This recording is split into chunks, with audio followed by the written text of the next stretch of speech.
Hi there again, weavers and YouTube people. I'm measuring warp for a new project. I've got part of it already onto the loom, just hanging over the top of it, but I'm setting another. This will be a 7-yard long warp, which is why you're seeing me go back and forth here on the warping board so many times. And this is acrylic yarn. The Red Heart Super Saver Jumbo is what I'm using. So you might guess it's not one of my really fancy projects. This will be a prayer shawl for going into church. I did a couple of prayer shawls a few years ago, and those videos are somewhere on my YouTube channel. You're going to have to go back a while to find them, I guess. But I got an email the other day saying that the whole prayer shawl group is short on prayer shawls up there, so I decided that since my loom was empty at the time, I might as well do a couple of these. Besides, I want to do kind of an easy weave project. That last set of towels, or whatever you want to call them, in the overshot, took a lot of concentration to do, and I want something that doesn't require quite as much thought, that I can just sit there and treadle and weave without having to think about it and constantly look at my notes to see which treadle is next. So I'm going to start this project, and I won't have to think about it quite as much, I hope, and that'll be good.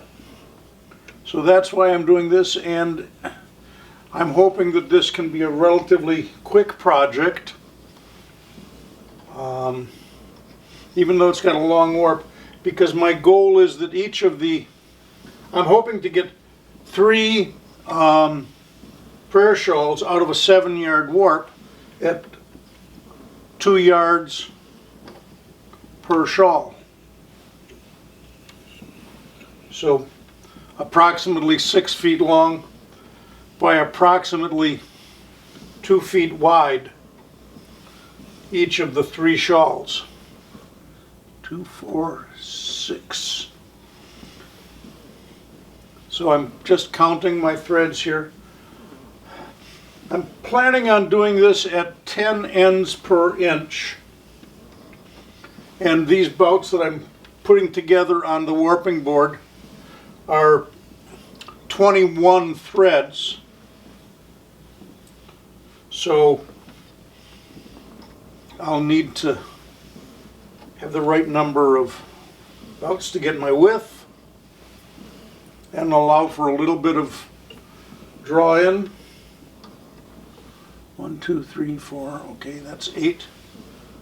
So this will be the last of this color blue thread. I've got 16 threads on there.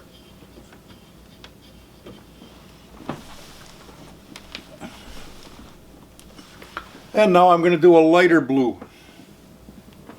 5 threads of that, and then this will be done.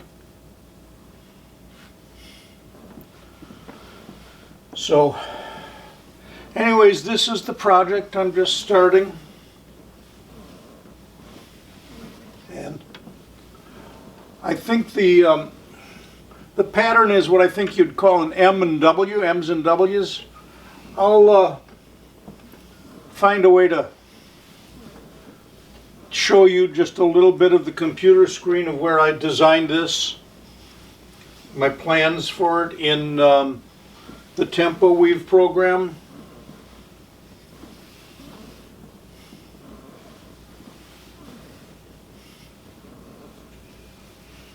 So you'll get a rough idea of what I'm planning to do here. And as usual, I don't know if I'm going to do this whole thing in one video or break it into a couple. Probably I'll break it up, but I got to see how far I get with what I'm doing here and how much I do a video of. So there's that. Now I'm going to just put a few choke ties onto this. Let's zoom you in just a little bit.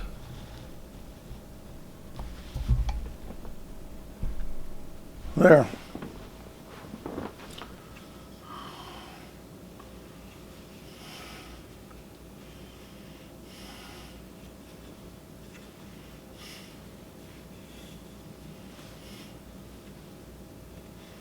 There's the first of my choke ties. Here comes the second one.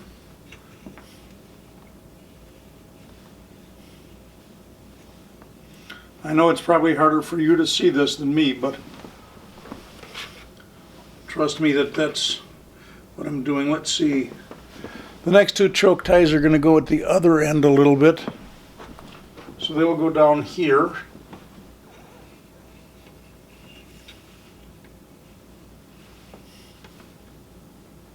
Whoops.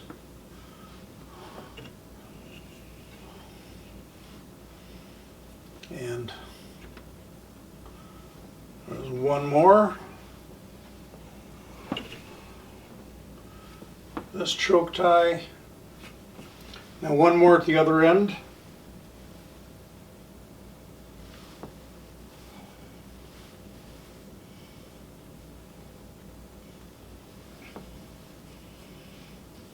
And then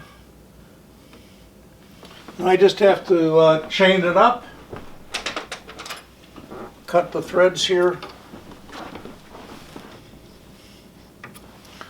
and I'm going to chain it up off camera. Well, YouTubers, I've run into a slight problem while I'm winding on, which you can kind of see I'm doing now. But I've got this helping hands device from Lofty Fibers, and the problem I'm having is that this yarn is so, I want to say sticky, and it's so bulky that the space between these two bars of the helping hands is not sufficient. Sometimes the thread is getting caught and really pulling down on the lower piece of the helping hands device. So I've put in this, my old method of doing it, using a dowel in between, and that still isn't quite enough. I'm still getting a little bit of pull up here that I don't like. So my solution is going to be to, because they at least gave me enough opening, I could get this dowel through. I've got it on. I am now going to remove these little gadgets, these little gray things, and take out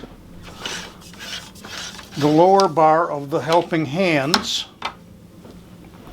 and that gives me more space in between this upper helping hands device, which is I'm going to leave in place, I think, and this dowel, which is also a little bit thicker or wider, so I've got more opening between the two layers. And I'm going to use that to separate the threads going through there. So, well, let's see if I can just sit down here. I've got a chair behind the loom. I'm getting a little bit of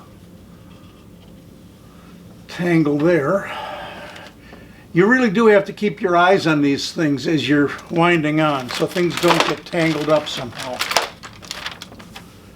So now I got to go back around the other side of the loom and lower the S-hooks that I'm using as weights, which keep tension on here. Okay, YouTubers, I am trying this part of the video again. I had a camera malfunction the first time I did it. So what I'm doing, I've just moved around to the front of the loom, and I've already started by pulling some of these down, but you can see here in my hand I've got a chained up batch of warp. So I chain it with S-hooks. There's one of my, I buy 3-inch S-hooks at Menards. They're fantastic for this. And I just pull the chain down like that, and then I reinsert the S-hook so it won't unravel anymore, like so.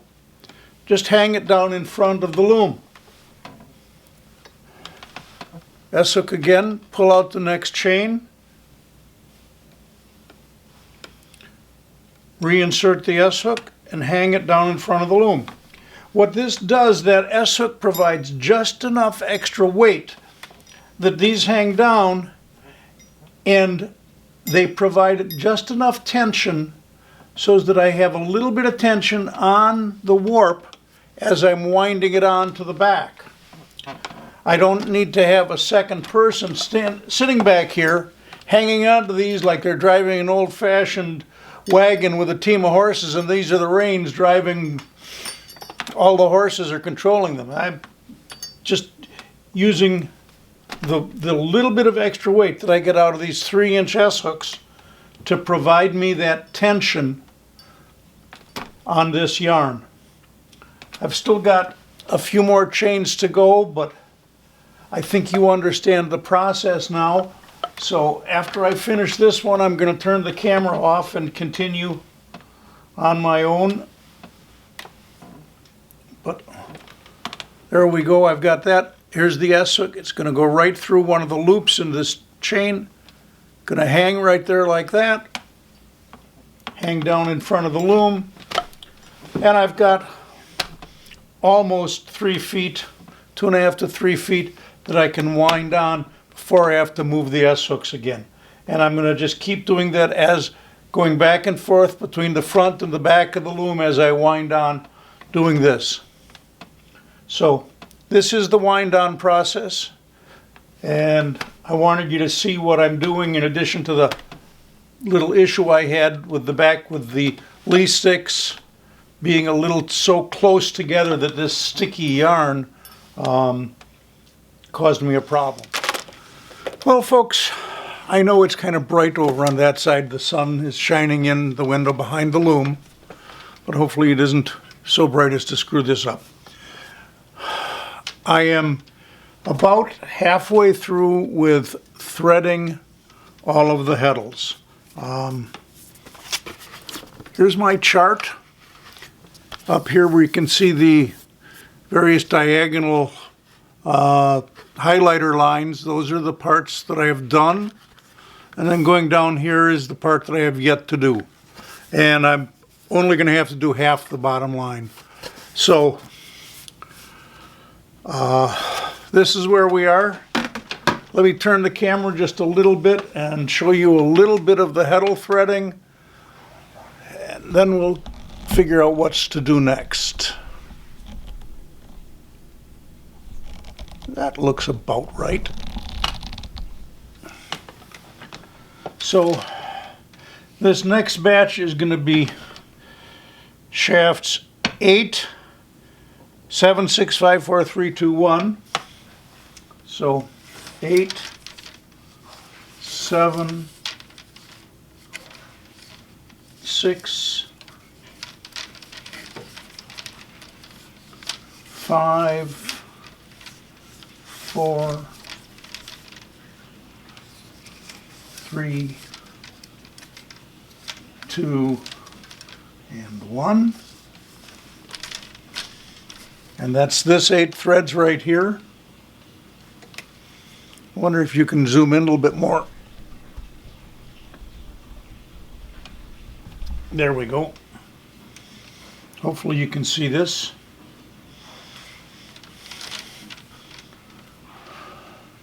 And I'm not the fastest person at threading. And the fact that this is a fairly bulky yarn makes it a little bit harder to thread it through the opening in these textile heddles. But it's not too terrible.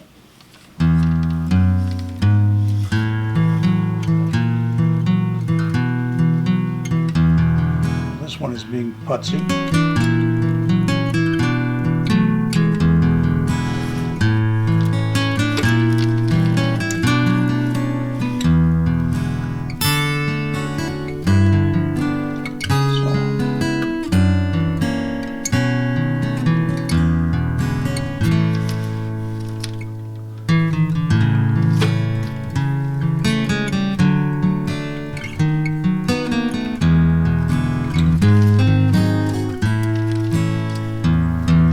I may have to edit some music into the background of this section when I'm not talking.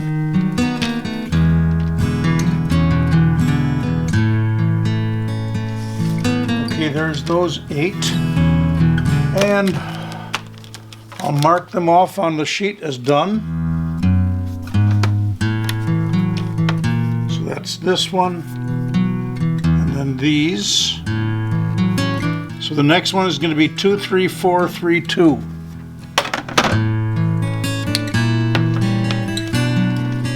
And that's what's going to make up the middle part of the M, or yeah, this will be the middle part of the W actually. So for the M's and W's part of the pattern.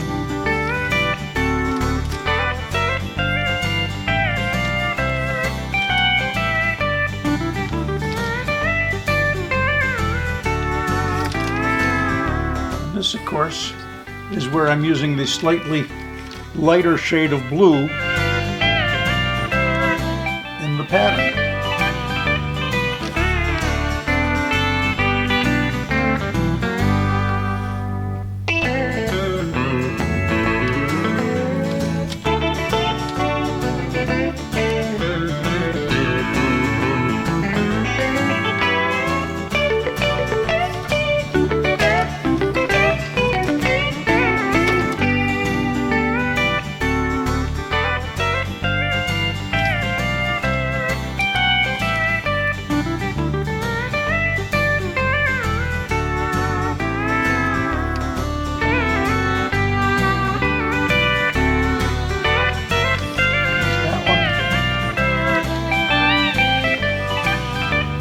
And next will be, well, we're going to mark this off. Let's do that first. Next will be 1, 2, 3, 4, 5, 6, 7, 8. But you get the idea. You've seen what I'm doing. It's not going to change if I do some more of it. So enough of this for right this moment.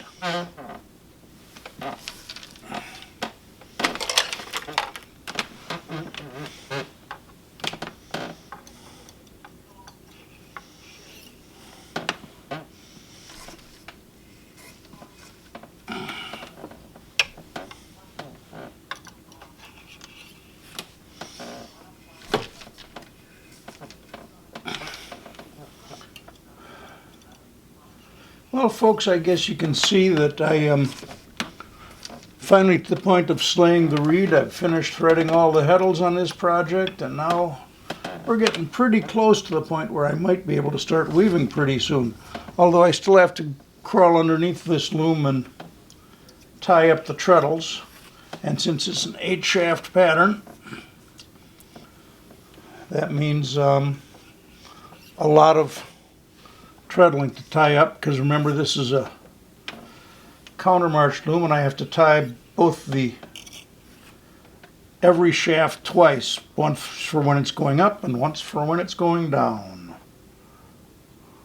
So it's a lot of tie up. So this is another one of those slow, tedious parts of it. I'm not going to film the part where I'm tying up underneath. That's just, first off, it's uncomfortable being under there, and secondly, it's hard to get a camera with a decent angle when I'm down there. So I just combed these out a little bit, tie a knot in them, bring them back. So okay, that's kind of enough for this video. You've seen me everything from measuring out the warp to putting it on and threading the heddles and now slaying the reed. And Next video will have some actual weaving in it, but I think that's made this one long enough, although I haven't gone to the computer yet and measured out how long it's going to be, but it's enough, believe me. So that's it for now.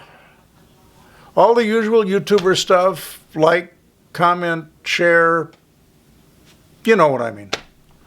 And we will see you the next time I come around on YouTube, which hopefully won't be too ridiculously long. I saw another YouTuber comment the other day that if you don't make videos and upload them at least once every 2 weeks, YouTube doesn't show your stuff as often. And I'm not real good at getting things up real regularly in less than 2 weeks. So, oh well. I do it when I feel like it, not when YouTube wants it. So anyways, that's enough for now. I'll see you again in a week or so.